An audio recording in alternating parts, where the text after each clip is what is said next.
Hello guys, तो आज हम बात करेंगे पार्ट 2 पर, जो है कि शेयर मार्केट में इन्वेस्ट क्यों करें, क्यों हम अपने पैसे शेयर मार्केट में लगाएं। इसका पार्ट 2 वीडियो है आज।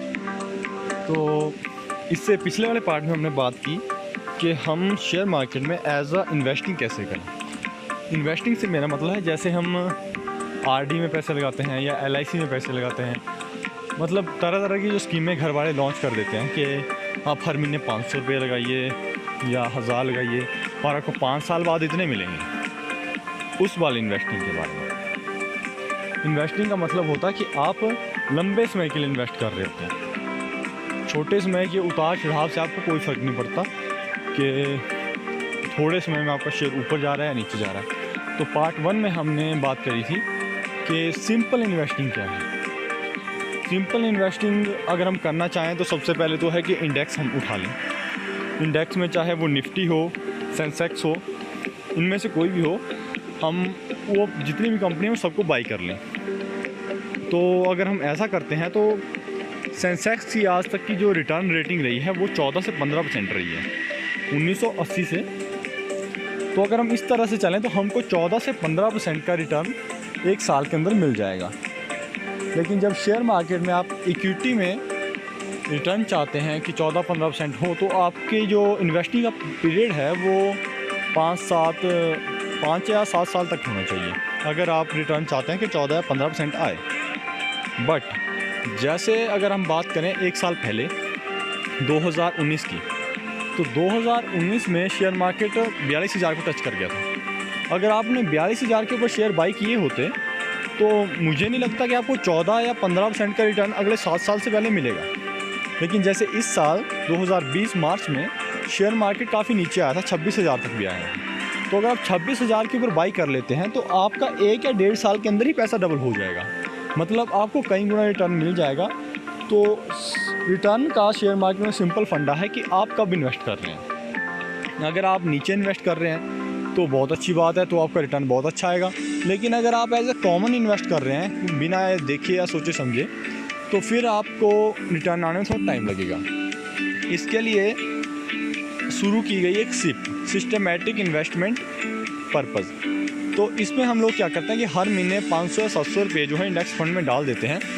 तो इस तरह से अगर मार्केट डाउन है हम तब भी इन्वेस्ट कर रहे हैं, अगर मार्केट हाई है हम तब भी इन्वेस्ट कर रहे हैं। तो सिप के थ्रू हमको 14-15% का रिटर्न मिलेगा ही मिलेगा, वो गारंटीड हो जाती है। क्योंकि जब मार्केट नीचे था तब भी हमने बाई करा है, मार्केट जब ऊपर था हमने तब भी बाई किया है। तो इसमें हमें ज़्यादा सोचने की ज़रूरत नहीं पड़ती सिप में। लेकिन अगर आपको इस तरह बिना सोचे या बिना स्ट्रैटेजी के इन्वेस्ट करना है तो मैं समझता हूँ कि आपको नहीं करना चाहिए। जिस चीज़ के बारे में हमें नॉलेज नहीं होता उसमें हाथ डालना ही क्यों। तो अभी हम बात करेंगे कि सिप या लमसम में फ़र्क क्या है। तो सिप में आप हर महीने थोड़ा थोड़ा पैसा डालते हैं और लमसम में आप एक साथ ढेर सारा पैसा डालते हैं। तो लमसम आप तभी करें जब मार्केट नीचे आया हो। जैसे मार्केट 26,000 पहुंच गया था तो एक गारंटी थी कि मार्केट 42,000 से 26,000 तक आया है। अब ऐसा नहीं होगा कि 26 से 12,000 पहुँच जाएगा। वहाँ पे 26,000 के ऊपर मार्केट के गिरने के चांसेस कम थे, ऊपर जाने के ज़्यादा थे। और 42,000 के ऊपर मार्केट के ऊपर जाने के चांस कम थे और नीचे जाने के चांस ज़्यादा थे। तो हमें इस तरह से अपना डिसाइड करना चाहिए इन्वेस्टमेंट के बारे में कि मार्केट कहाँ जैसे और हमें कितना इन्वेस्ट करना है। अगर आप सिंपल रखना चाहते हैं तो इंडेक्स फ़ंड पकड़िए और सिप शुरू कर दीजिए। क्योंकि म्यूचुअल फ़ंड में जब आप कोई चीज़ इन्वेस्ट करते हैं अपने पैसे, तो उसमें जो म्यूचुअल फ़ंड का मैनेजर होता है ना, उनकी थोड़ी सी फ़ीस होती है 1-2 या 2.5% के समथिंग, कई बार 3% भी हो जाती। तो अगर आप देखें तो 3% एक बहुत बड़ी रकम है किसी को देने के हिसाब से। जबकि आप कुछ मत कीजिए, आप सिंपल इंडेक्स फंड में पैसे लगा दीजिए और आपको अच्छा खासा रिटर्न मिलेगा। और ये जितने भी म्यूचुअल फंड होते हैं उनका सिर्फ एक ही एम होता है, मतलब टारगेट जो इनका होता है, इनका टारगेट होता है कि मार्केट को बीट करो। अगर ये लोग इंडेक्स से पीछे रह जाते हैं ना रिटर्न के मामले में, तो उस म्यूचुअल फंड मैनेजर को बाहर निकाल देती हैं कंपनीज कि भाई तुम्हारी ज़रूरत नहीं है और हमें जो है ये म्यूचुअल फंड अपना जो है तुमसे नहीं चलवाना, तुम बाहर जाओ किसी और को ढूंढ लेंगे। तो म्यूचुअल फंड का एक ही टारगेट होता है कि कुछ भी हो जाए हमें मार्केट से नीचे परफॉर्म नहीं करना है। तो म्यूचुअल फंड भी मैक्सिमम क्या करते हैं कि जितनी इंडेक्स की कंपनीज होती है ना, उन्हें पक्का बाई करता हूँ, चाहे वो हाई जाए चाहे लो जाए, जितना मर्जी जाए, क्योंकि फिर कोई उनके ऊपर ब्लेम नहीं कर सकता। उन्होंने इंडेक्स बाई कर लिया है, अब उसके बाद अगर मार्केट नीचे जाएगा तो मार्केट के साथ नीचे जाएंगे, ऊपर जाएंगे तो उनका फंड भी ऊपर जाएगा। तो इस तरह से कोई उनको ब्लेम नहीं करता कि भाई आप लोगों ने ऐसा क्यों किया, या मतलब आप अनपढ़ हो, गधे हो, आपको इन्वेस्ट करना नहीं आता।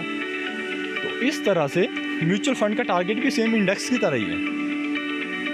ये ऐसा है कि अगर वो इंडेक्स से कम परफॉर्म करते हैं ना, अगर इंडेक्स से कम रिटर्न देते हैं, तो लोग उनके फंड में पैसे नहीं लगाएंगे कि भाई आपसे अच्छा तो इंडेक्स फंड है, आपको क्यों हम 2-3% अपना कमीशन दे रहे हैं, चुपचाप इंडेक्स में लगाएंगे, वहाँ तो कमीशन भी कोई नहीं है। तो अगर आप पर्सनली स्टॉक मार्केट में पैसा लगाना चाहते हैं, जैसे अपना डीमैट अकाउंट खुद खोल के, डीमैट अकाउंट खोल के, तो आपके लिए बेस्ट रहेगा कि आप जो हैं वही सेंसेक्स या निफ्टी की सारी कंपनीज को पकड़ लो और उन्हें अपने पोर्टफोलियो में भर दो।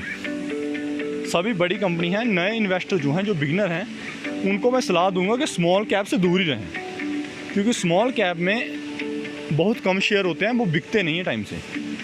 अगर आपको इतनी ज़्यादा समझ नहीं है, आप प्रो नहीं है अभी तक, तो मुझे नहीं लगता कि आपको स्मॉल कैप में पैसे डालने चाहिए। तो सबसे बेहतर यही है कि आप सबसे पहले सेंसेक्स से शुरू करें या निफ्टी से शुरू करें।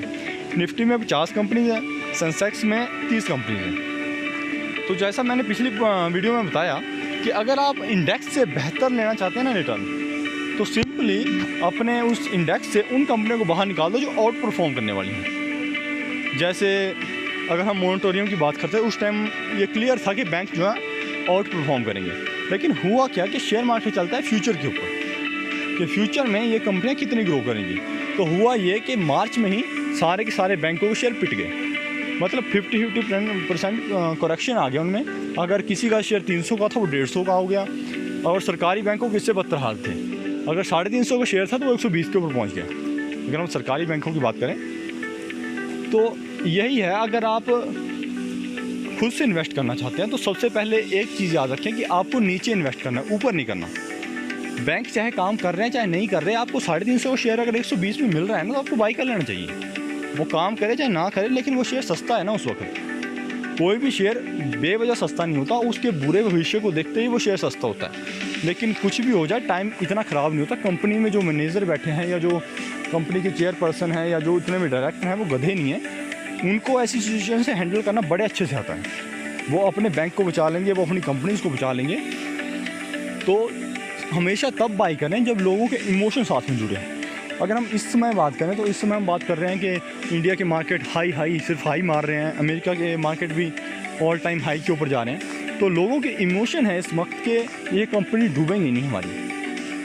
लेकिन हुआ क्या रहा है कि इस समय जो मार्केट ओवर वैल्यू जा रहा है, मतलब जितनी मार्केट की औकात है वो अपनी औकात से बाहर जा रहा है, और उसका रेट जो है वो ज़्यादा हो गया है। वैल्यू उसमें है नहीं, प्राइस उसकी ज़्यादा है। तो हमें सिंपली करना क्या है, जब इस तरह की सिचुएशन हो कि मार्केट हाई हो, जैसे जब कुछ सही था तब मार्केट 42,000 के ऊपर था, उस वक्त की इंडिया की इकोनॉमी की हालत बड़ी गंदी थी, और अब तो बेड़ा गर्क ही हो गया इकोनॉमी का। तो बात ऐसी है कि आपको 42,000 पे इन्वेस्ट नहीं करना था, और अभी ये जो 37,000-38,000 के ऊपर चल रहा है शेयर मार्केट, सेंसेक्स जो चल रहा है, इस पर भी आपको इन्वेस्ट नहीं करना है। आपको वेट करना है कि मार्केट कब नीचे आता है, और जब तक मार्केट नीचे नहीं आता तो आप सिंपली काम कर सकते हैं। आपका जितना कैश है ना, उसको 50% जो है गोल्ड में रखिए, 50% को शेयर मार्केट में रखिए। जो चीज़ ऊपर जाए ना, जैसे गोल्ड सपोज कीजिए कि अभी 55,000 का है और गोल्ड ऊपर जाके हो जाए 60,000, और शेयर मार्केट अभी 37,000 का है और बाद में रिड्यूस होके हो जाए 30,000, तो आपको करना क्या, आपको दोबारा से एवरेज करना है, मतलब गोल्ड को बेच के शेयर मार्केट ले लाना है। अगर आप एक सिंपल इन्वेस्टिंग करना चाहते हैं तो गोल्ड को भी साथ में रखिए, अगर आप डूबना नहीं चाहते हैं तो। लेकिन अगर आप एक फ्री पर्सन हैं, मतलब आपके ऊपर घर की जिम्मेवारियां कम हैं और आपके पास अपना पैसा है, मीन टू से कि आप अपने पैसे से इन्वेस्ट कर रहे हैं, तो किसी की सुनने की ज़रूरत नहीं है। फिर आपके मन में जो आ रहा है वो करें, क्योंकि इंसान अपनी गलतियों से सीखता है। आप जितना अपनी गलतियों से सीखेंगे ना, उतना ना मेरे लेक्चर से सीखेंगे ना किसी और के। जब पैसे का नुकसान होता है ना शेयर मार्केट में, तब इंसान सबसे ज़्यादा सीखता है, और सभी ऐसे सीखते हैं, मैं भी ऐसे ही सीखा हूँ। तो अभी हम बात कर रहे हैं इन्वेस्टिंग के ऊपर, इसमें ट्रेडिंग का वाला चैप्टर घुसने की जरूरत नहीं है। इन्वेस्टिंग का मतलब है कि कोई कंपनी का शेयर 100 रुपये का है आज की डेट में, कोई कंपनी का शेयर 100 रुपये का। जैसे रिलायंस का शेयर है वो इसमें 2200 रुपये के ऊपर है। मैंने जब 850 रुपये तब बाई करा था और मैंने अब सेल कर दिया है। तो उसमें बात ऐसी है कि रिलायंस का मुझे शेयर महंगा लग रहा है, उसमें ग्रोथ की चांसेस कम हैं, नीचे जाने के चांस ज़्यादा हो रखे हैं। तो ऐसी सिचुएशन में आपको कोई ऐसे शेयर पकड़ना जो चीप हों, मतलब सस्ते मिलें आपको वैल्यू के हिसाब से, उनकी वैल्यू ज़्यादा हो, प्राइस कम हो। इस तरह से आपको अपनी इन्वेस्टिंग डिसाइड करनी है कि मुझे कौन से शेयर लेने हैं। और अगर आप फिर भी डिसाइड नहीं कर पा रहे तो सिंपल बात बोल रहा हूँ मैं, आपके पास एक लिमिट बनाओ। जैसे आपके पास सपोज करो आपका बैलेंस है 2 लाख रुपए इन्वेस्ट करने के हिसाब से, तो 2 लाख रुपए को पूरा एक ही कंपनी में इन्वेस्ट मत करो, उसको तोड़ो 2 लाख को।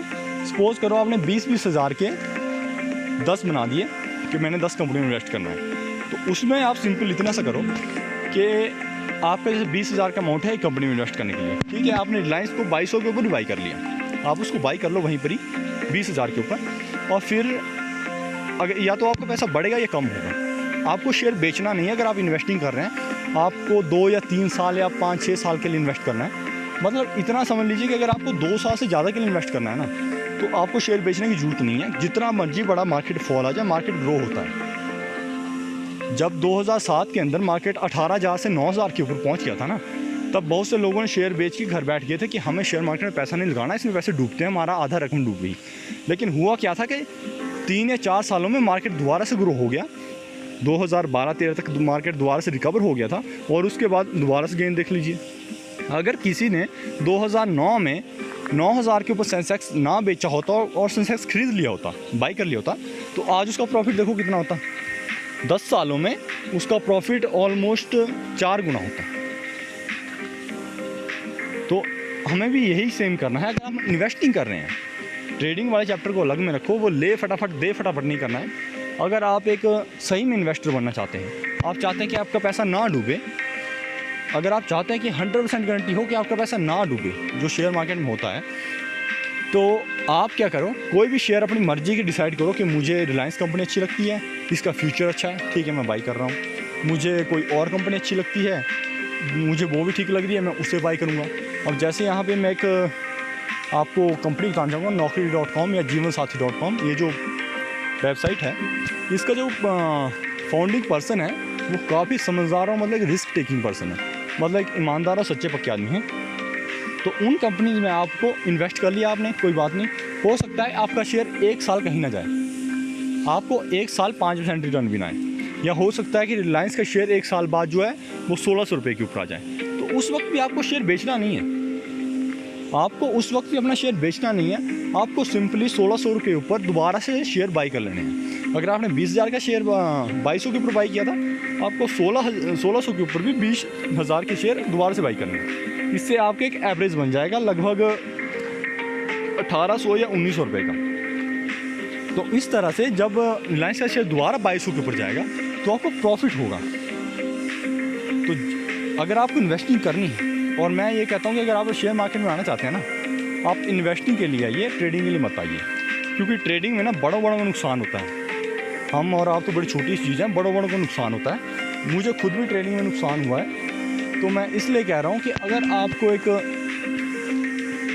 पैसा कमाने के लिए शेयर मार्केट में आना है ना, अगर आप चाहते हैं कि आपको बैंक से ज़्यादा रिटर्न मिले, जैसे आपको बैंक 7% दे रहा है, या LIC आपको 7% या 8% का रिटर्न दे रही है, और आप चाहते हैं कि आपको 12, 15, 20% का रिटर्न मिले, तो आपको शेयर मार्केट में इन्वेस्टिंग करने के लिए आना है। कंपनीज़ कौन सी बेटर होंगी वो मैं आपको टाइम से टाइम बताता रहूँगा।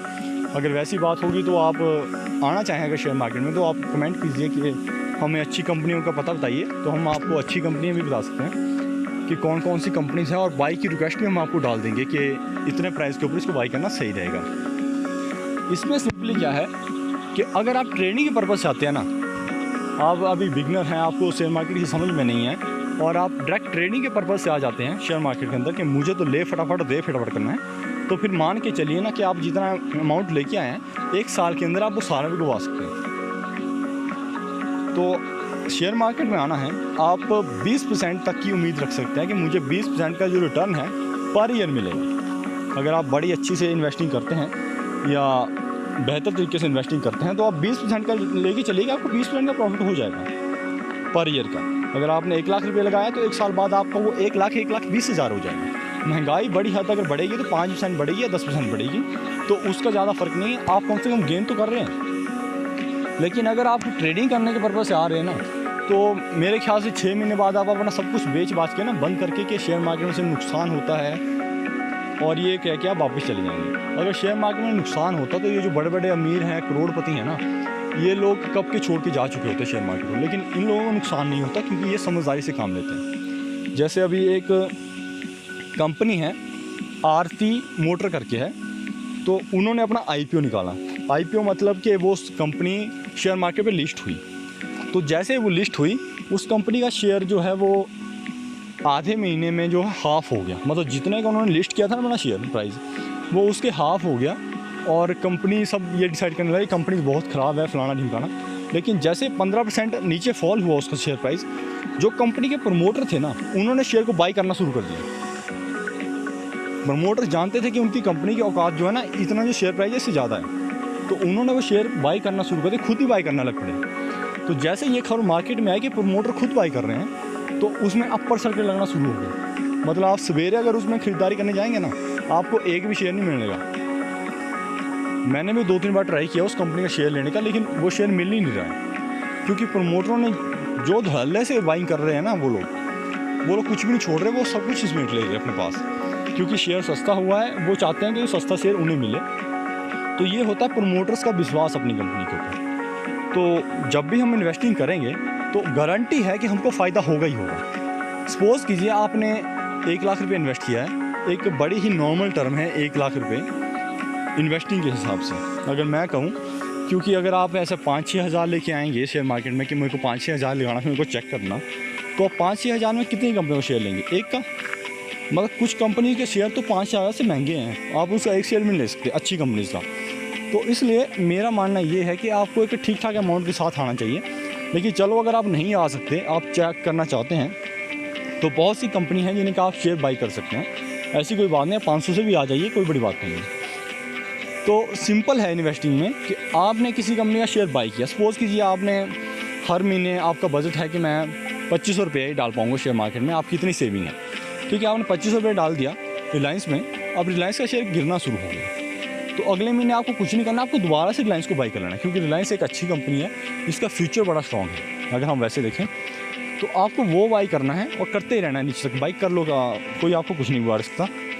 तो उस हिसाब से हमें प्रमोटर को देखना चाहिए कि कंपनी के जो फाउंडिंग पर्सन हैं, जो कंपनी को चला रहे हैं, उनका विज़न क्या है। अगर हम लोग जैसे अनिल अंबानी था, उसकी कंपनीज़ को देखते तो उसका एक्चुअली में उस वक्त काम ही यही था। अगर आप मुकेश अंबानी और अनिल अंबानी की हिस्ट्री चेक करें 10 साल पहले की, तो मुकेश अंबानी को आप आज भी देखेंगे, वो एक मतलब ग्राउंडेड पर्सन है, ज़्यादा शो ऑफ नहीं है उनका, मतलब अपने काम से काम रखेंगे, कुछ नहीं है इतना, उनके बच्चे वैसे ही हैं। लेकिन अनिल अंबानी का अगर आप लाइफस्टाइल देखते हैं ना, उस समय 10 साल पहले, 8 साल पहले, तो आप देखते हैं कि मतलब टॉप नॉच गाड़ियाँ जो हैं वो उनके पास थी। मतलब वो फंडिंग पहले उठा लेते थे किसी भी मार्केट से, अपने बाप के नाम पे। धीरू भाई अंबानी बहुत अच्छे पर्सन थे और मतलब ज़बरदस्त आदमी थे। तो उनका काम था कि फंडिंग उठा लो, सोचेंगे बाद में किस पैसे करना क्या है। मतलब मार्केट से वो फंडिंग उठा लेते थे कि हमको जो है एक नया बिज़नेस शुरू करना है। लोगों को कुछ पता नहीं कि बिज़नेस क्या है, उन्हें खुद भी पता नहीं कि हमें बिज़नेस शुरू क्या करना है, और बस पैसे आ गए, फिर जितना पैसा आता है उसके बाद डिसाइड करते हैं कि हमें इतने पैसे से हम क्या कर सकते हैं। तो आपको वैसे नहीं करना है। अगर आप मुकेश अंबानी की स्ट्रेटजी देखें तो मुकेश अंबानी एक समझदार इंसान की तरह इन्वेस्ट करते हैं और एक समझदार इंसान की तरह अपना बिज़नेस चला रहे हैं। तो आपको सबसे पहले देखना है कि फाउंडिंग पर्सन कौन है और वो कैसे काम करते हैं।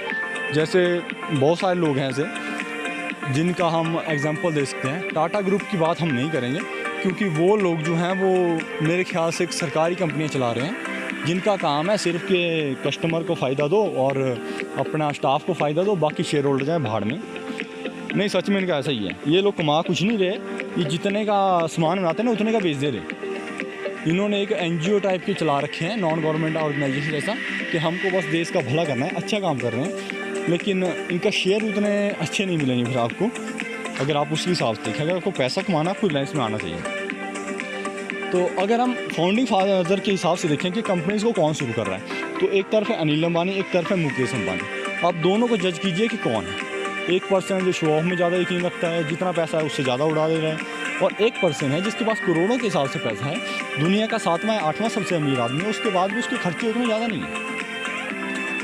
तो इस हिसाब से हमें डिसाइड करना होता है कि कौन सी कंपनी बेहतर है। तो अगर आप इन्वेस्टिंग के चक्कर में शेयर मार्केट में आ रहे हैं या आप चाह रहे हैं कि मेरे को 20% तक रिटर्न हर साल मिल जाए, हो सकता है इस साल आपको 60% रिटर्न मिल जाए और अगले साल आपको 10 भी ना मिले, तो उस हिसाब से मतलब एक एनुअल जो हम देखेंगे कंपाउंडेड ग्रोथ, तो आपको 20 या 15% के आसपास मिलेगी अगर आप अच्छी कंपनी में जाएं। जैसे मैंने अपनी फर्स्ट वीडियो में बताया था, एक नवीन फ्लोरिन गैस कंपनी है, वो एसी की गैस बनाती है, जो एसी में गैस डलती है ना एसी कंटेनर्स में, तो वो उस गैस को बनाती है और उसका जो एनुअल ROC है वो है 20%, और रिलायंस का जो एनुअल ROC है वो है 10% के हिसाब से।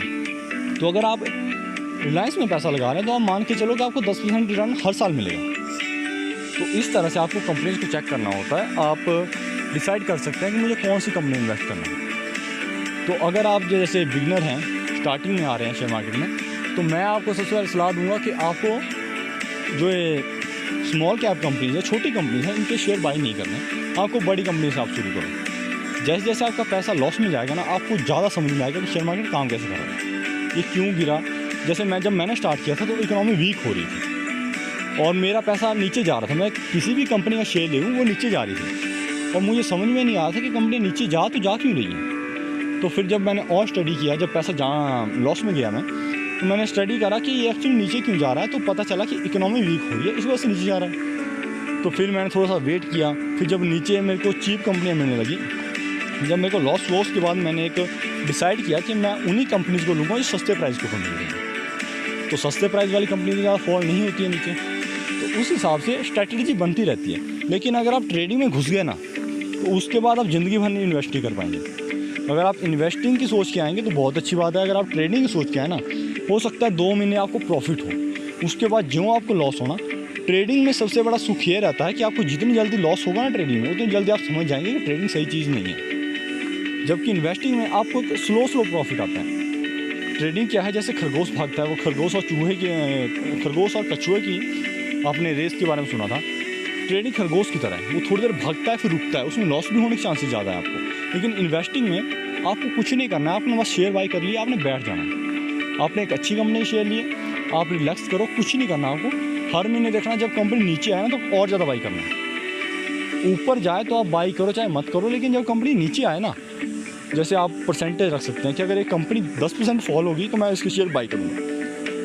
क्योंकि आप बिज़नेस में आ रहे हैं, आपको इतना सा दिल तो अपना रखना पड़ेगा, इतना तो जिगरा तो आपको रखना पड़ेगा कि आपको लॉस भी हो सकते हैं। अगर आप मान के चल रहे हैं कि आपको 20% का प्रॉफिट होगा एक साल के अंदर, तो कम से कम 5% का तो आप हिम्मत रखिए ना कि 5% लॉस हो गया मैं कुछ नहीं करूँगा। जब आप इन्वेस्टिंग कर रहे हैं ना, तो सबसे पहले तो उस कंपनी को बाई मत करो जो ओवर हाइप है। कुछ कंपनी बड़ी ज़्यादा ओवर हाइप है। अगर आप कभी इन्वेस्ट करना चाहें, किसी कंपनी का शेयर लेना चाहें और बिगनर हो, तो आप जो लोग पहले से स्टॉक ले रहे हैं या शेयर मार्केट में हैं, उनसे सलाह ज़रूर ले लीजिए कि ये कंपनी अच्छी है कि नहीं है। आप सिंपली कर सकते हैं, आप एक कंपनी जो आपको पसंद है, आप उसे उठाइए, मेरे पास फेंकिए, मुझे मैसेज कीजिए कि ये कंपनी कैसी है, उसके बाद मैं आपको बता दूंगा कि कंपनी क्या है। हो सकता है आपको लग रहा हो कि इस कंपनी में पैसा लगाना सही है, मुझे लग रहा है नहीं है, तो मैं अपना व्यू रखूँगा कि इस कंपनी में इसलिए पैसा लगाना अच्छा नहीं है। ऐसा नहीं है, अगर आपको लगता है कि ये कंपनी अच्छी है और पूरी दुनिया के इन्वेस्टर बोल रहे हैं कि वो कंपनी गलत है, उसके बाद भी आप बाई कर सकते हैं और आप सही हो सकते हैं, क्योंकि सबकी स्ट्रैटेजी अलग अलग होती है। जैसे कोई कंपनी है वो फंडामेंटली अच्छी है, मैं भी कह रहा हूँ फंडामेंटली अच्छी है, लेकिन वो नीचे जा रही है, इसलिए मैं सजेस्ट करूँगा कि आप बाई मत करें।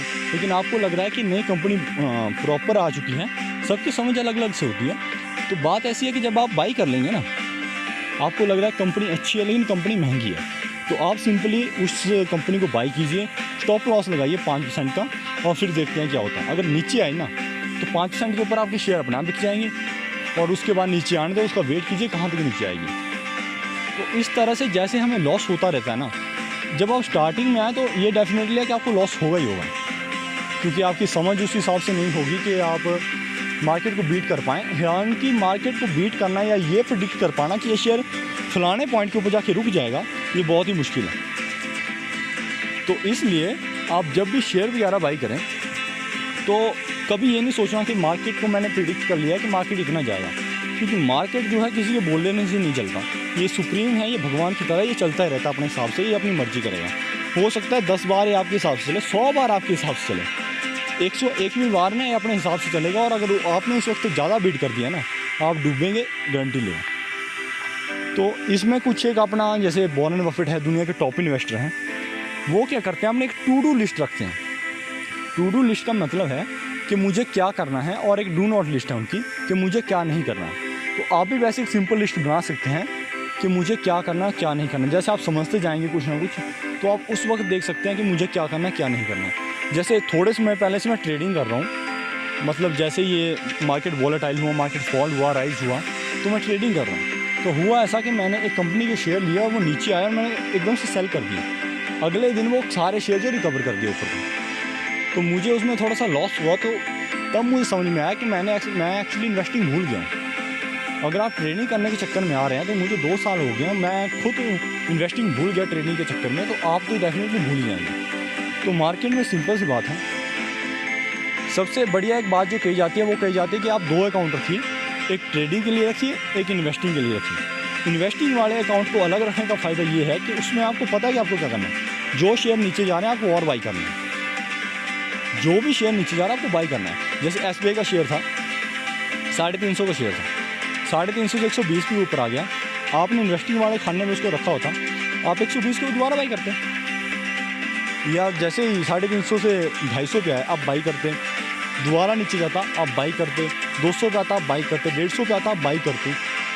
जैसे मैंने जब टाटा मोटर को बाई करा था थोड़े टाइम पहले, तो मैंने उसकी लिमिट रखी थी कि 105 से नीचे नहीं जाएगा, लेकिन वो गया। मैंने 105 के ऊपर बाई किया, फिर मैंने 90 के ऊपर बाई किया, मैंने 80 के ऊपर बाई किया, 70 के ऊपर बाई किया, वो 64 पे पहुंच गया शेयर। मैंने दोबारा से बाई किया, क्योंकि मैं उस समय इन्वेस्टमेंट के पर्पज़ से देख रहा था, मैं ये नहीं देख रहा था कि क्या होगा। और उस टाइम मेरी एवरेज जो बैठी टाटा मोटर की, वो एवरेज आ गई इस तरह बाई करते करते 80 रुपये। जो मतलब जैसे मैंने सारे शेयर जो 64 के हैं या फिर 105 का है, सबको मिला के जो एवरेज बनी, वो बनी मेरे पर शेयर की 80 रुपये की। और जब वो शेयर ऊपर गया ना, वो 117 तक ऊपर गया, और मैंने ऑलमोस्ट 107 या 110 के ऊपर सेल किया उसको। तो वो है, अगर आप इन्वेस्टिंग कर रहे हैं ना, आप डरो मत। लॉस हो रहा कोई बात नहीं, आपको खुश होना चाहिए। जब आपको इन्वेस्टिंग में लॉस होता है ना, कि मुझे लॉस हुआ, तो आपको तो अच्छी डील मिल रही है। अब पहले आपको एक टाटा मोटर का शेयर 105 में मिल रहा था, अब आपको 64 रुपये में मिल रहा है। आपको दोगुनी क्वांटिटी में उठाना चाहिए उसको। तो इन्वेस्टिंग के पर्पज़ से सबसे पहले तो आप ये कीजिए कि अपनी रकम को बांट दीजिए। अगर आपके पास लमसम अमाउंट है, अगर आप सैलरी पर्सन है या आपकी हर महीने की सेविंग आ रही है, तो और भी अच्छा है। क्योंकि इंसान के अंदर ना एक बाइंग का कीड़ा होता है, मतलब एक शॉपिंग का कीड़ा होता है। ये हर इंसान की तरह, कुछ लोगों में थोड़ा ज़्यादा होता है, कुछ में कम होता है, मुझ में थोड़ा ज़्यादा है। तो मेरे पास जब पैसे होते हैं ना, मैं कुछ ना कुछ शॉपिंग करता हूँ। लेकिन जब से मैं शेयर मार्केट में आया ना, फिर मुझको ये शेयर की शॉपिंग करने का मजा आने लगा। तो उसके बाद मैंने बाकी चीज़ों की शॉपिंग थोड़ी सी रोक दी। तो ये है, ये शॉपिंग का कीड़ा हर इंसान के अंदर होता है। आपको करना क्या है, आपको बाइंग करनी है। जैसे शेयर नीचे आ रहा है, बाई करो। आपको पता है अच्छा स्टॉक है, फंडामेंटली अच्छा है, इस शेयर की वैल्यू थोड़ी ज़्यादा है, तो बाई करते रहो। आप जितना बाई कर सकते हो तो बाई करते रहो। अभी जैसे इन्फोसिस का शेयर था, ये मार्केट फॉल होने से पहले मैंने उसको 705 के ऊपर बाई किया था, 705 पे। तो मुझे लगा कि ये इसकी एक्चुअल वैल्यू है, और वही उसकी एक्चुअल वैल्यू थी। वो शेयर नीचे गया, मैंने और बाई किया, और नीचे गया, मैंने और बाई किया, और फाइनली जब 530 के ऊपर वो शेयर आया ना, मैंने आधे शेयर अपने बेच दी। क्योंकि मेरी जो लिमिट थी ना उसमें कैश डालने की, वो क्रॉस हो चुकी थी। तो मैंने उसमें क्या किया, अपने हाफ शेयर बाई कर दिए, और फिर मेरे पैसे सिर्फ रिकवर ही हुए। जब वो 900 रुपये तक गया, उससे पहले मैं उसे बेच चुका था। लेकिन अगर आप इन्वेस्टिंग कर रहे हैं ना,